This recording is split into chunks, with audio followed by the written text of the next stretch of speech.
Wizards of the Coast has recently announced a bombshell, ONE D&D, a new Dungeons & Dragons revamp that streamlines and updates a lot of the game and its mechanics.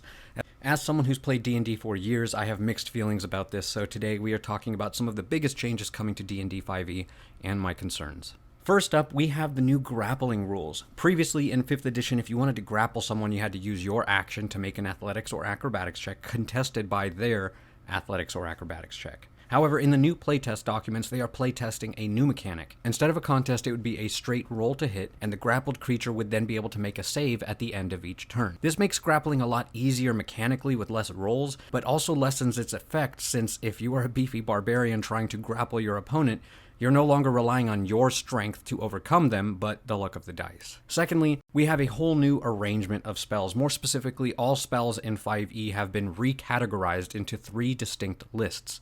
You have Arcane, Primal, and Divine spells. All spells will come from one of the 3 lists, with Wizards, Warlocks, and Sorcerers pulling from the Arcane list, Rangers and Druids pulling from the Primal list, and of course healers like Paladins and Clerics getting their magic from the Divine list. This is a huge change because where does that leave characters like Bards who use healing spells but aren't healers? This is definitely a big question mark, and the effects of this on the game are still to be seen, but with spellcasting already being a very complicated rule set to grasp, especially if you're new, this one seems a bit like an unnecessary change. Third is the introduction of feats as a primary component to the game. Previously, feats were an optional part of the game, with most feats being pretty lackluster and unbalanced. In the new playtest, however, feats are now a part of character creation and no longer simply an option.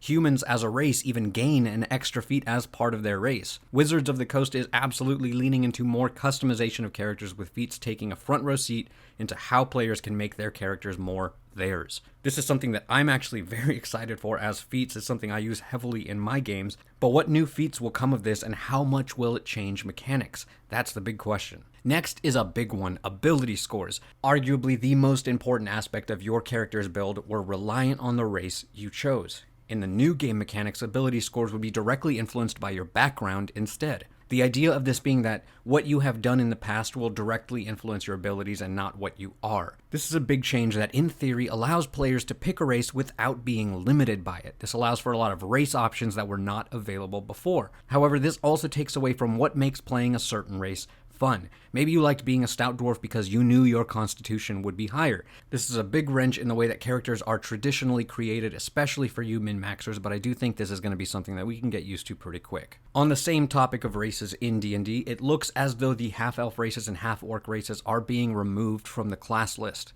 Why? Well, honestly, that's a long-winded answer, but ultimately it comes down to it felt strange having dozens of races but only 2 hybrid races. Instead, they are removing them from the class list and adding a way to customize your own hybrid races, regardless of whether they are orc, elf, or whatever your heart can come up with. This one is another one that I think just adds to the customization aspect of the game, and while yes, it's a big change, it ultimately opens up the game for more customization. However, this also adds a much deeper level to character creation that I think might be complicated for less seasoned veterans to the game, especially people who have gotten into D&D recently, learned the system, and must now learn a new way to build their character. Another big concern that a lot of people have is the digitization of the D&D platform and what effects that will have on the small business game stores and comic book stores. Well, this is ultimately the same argument people had about Netflix and Blockbuster. People didn't want to see movies become digitized, and ultimately Netflix killed Blockbuster. Many people hated the idea of buying albums on iTunes, and yet as a society we are almost entirely digital. We have NFTs, photo albums on our phones. It's all part of a cultural shift to a digital world. In my opinion, I think this is going to affect small business game stores in a similar way. Will it put them out of business?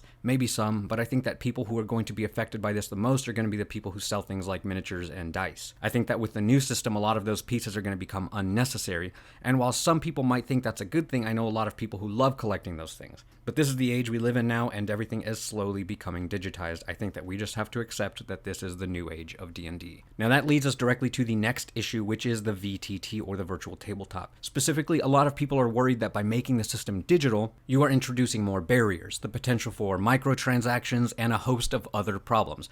I'm not gonna lie, I am one of those people. I think that by making D&D a digital platform is a step away from the heart of the game at its core, which was one person telling a story and you and your friends listening and sitting around at a table playing along. Adding a digital barrier leaves rooms for Wizards of the Coast to essentially become gatekeepers for their own game. But with that said, this is the world we live in now, right?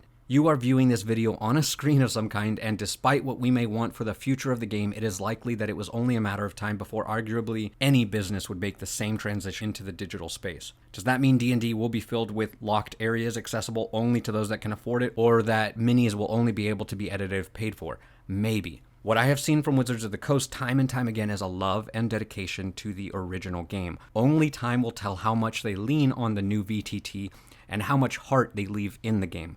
Ultimately, they have said time and time again that they are looking to expand the ease of access for players, not take it away. This is a change to the system, but not all change is always bad. Inspiration is the next issue. In classic D&D, inspiration was given to players when their roleplay was particularly noteworthy, or they did something that was outside the norm. This was a great way to encourage players to think outside the box and be creative with their characters. However, in ONE D&D, inspiration has changed. Instead, inspiration will be rewarded when you roll natural 20s, and races like humans gain the ability to regain inspiration as an ability when they take a long rest. This is no longer a reward tool, but an actual game mechanic. This has been met with some criticism, as people feel that this is an easy way to cheese the system, or that it takes away from the role-playing aspect of D&D. I think that at its core, D&D should encourage creativity and critical thinking, which is what the old inspiration system did. It encouraged role-playing. The new system isn't bad, but it does shift the focus away from what I think makes D&D great. However, inspiration as a tool is something that we probably will have to get used to. And finally, I think the biggest change isn't mechanical, but something that changes D&D at its core.